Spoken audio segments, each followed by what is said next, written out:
Well, if you've been here at Elizabeth Lee and you've seen the journey over the last 6 years between 2013 and 2019, you've seen that we've been blessed with explosive growth here at Elizabeth Lee. We've gone from average worship attendance of 156 on a given Sunday to 259 presently.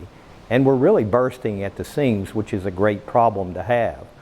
But with that growth, we've seen we need additional facility space and upgrades so that this growth can continue.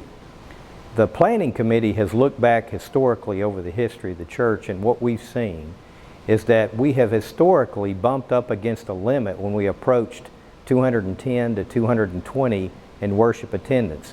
And then we have fallen back into the 150 realm after we've reached those levels. And we've done that a couple of times over the last 30 years. The Planning Committee knows that in order for the church to sustain the kind of growth we've seen in the last 6 years, we've got to recommend that the church take action, improve our facilities, and increase the space that we have here. One of the real problems we have here is parking. And if we can acquire some adjacent properties in order to get that parking, it's only going to facilitate the growth of the church.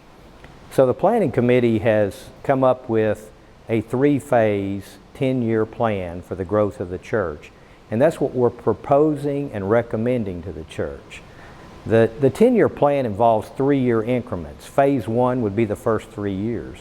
And what it would involve is an attempt to acquire some additional property that's adjacent to the church. Recently, the church was approached by the owners of the Jewel properties, which sit on the corner of Chickamauga, and the owner has expressed interest in selling only to us. That's a perfect opportunity, and it's timed strategically because we right now have a better financial situation than we've had in the last 25 years to endeavor to purchase this kind of a property. You're talking about 10 acres plus or minus of property, the house that goes with it, but it would enable us to see the kind of growth that we'd like to have in the future on the rear portion of the church. In addition, we would like to see the renovation of the educational building. We did a church-wide survey. We saw and we heard your responses, and we know that we need to improve our facilities.